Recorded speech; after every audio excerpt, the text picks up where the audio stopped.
Welcome back to my channel at The Movie Optimist, everybody. I just got done watching the hotly anticipated Disney sequel, Moana 2. In this movie, we find Moana a couple years older than when we last left her. She sets out month after month to try and find more people out in the world to kind of grow her island and grow her family. After many failed attempts at trying to find other people, she finally comes across something that teaches her that once upon a time, there was an island that served as a waypoint amongst the world. It was this sort of center island in between all other islands that allowed people to travel to communicate with each other. However, a really evil god winds up putting a curse on it and sinking it to the bottom of the ocean, so it kind of cuts off communication with other islands, therefore nobody knows how to reach each other. It's up to Moana and Maui and friends to go and try and break the curse to this island, defeat the god that put the curse on it, and unite all of the lands once again. Now, when this movie was first announced, it was going to be a Disney Plus streaming series, and Bob Iger decided to come back and save the day, fire Bob Chapek, and look at the people making this and go, Moana was one of the most popular movies we've ever made. 6 years after it was in theaters,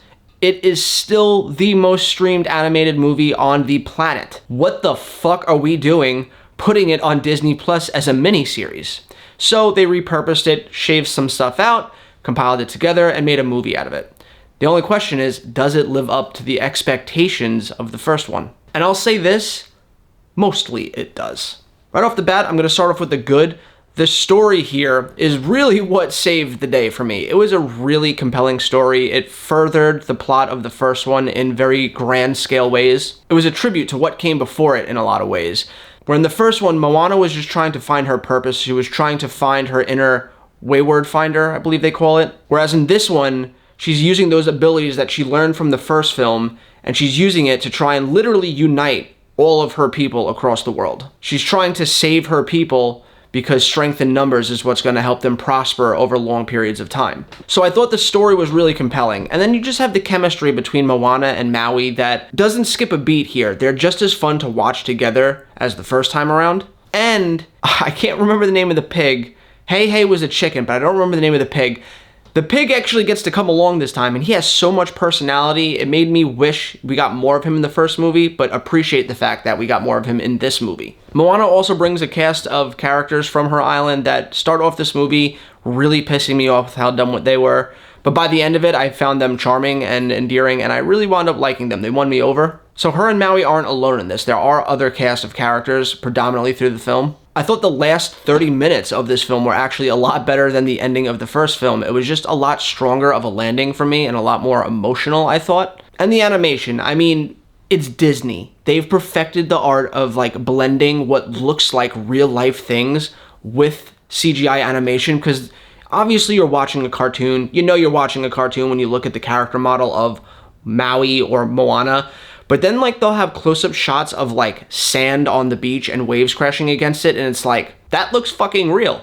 And I was just really impressed. The movie is gorgeous to look at. That being said, this movie was announced that the people writing the music was not going to be Lin-Manuel Miranda, and that put a big red flag in my mind. And I was like, you know what? They did like that Bridgerton musical thing, not the TV show on Netflix, but there was like a musical adaptation of it, or so I read online. They apparently did the music to that, and a lot of people liked it, so I was like, you know what? Lin-Manuel Miranda isn't the only guy that can make music in Hollywood, so I'm gonna give these guys the benefit of the doubt. And they did not impress me.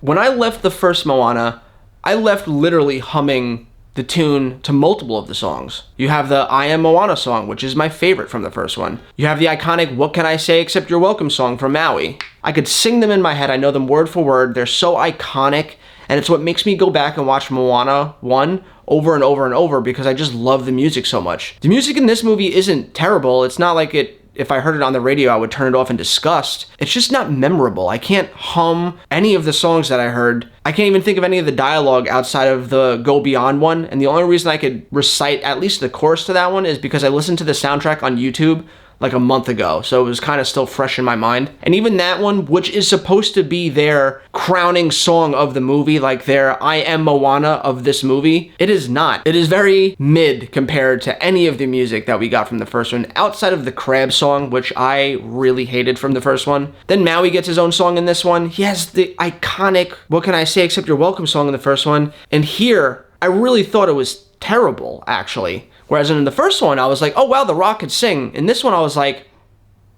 stop singing.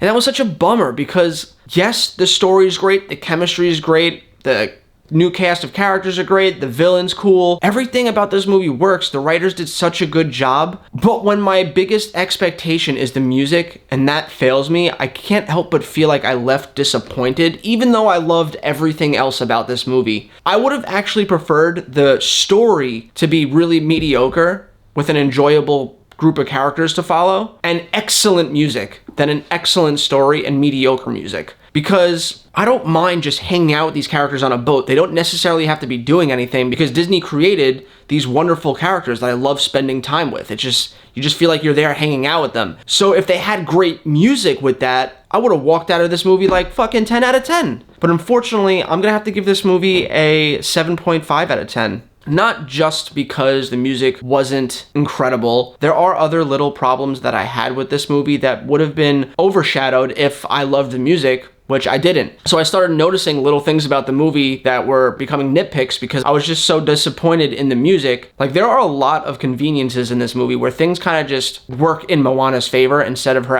having to actually problem solve. There are also characters that make really stupid decisions,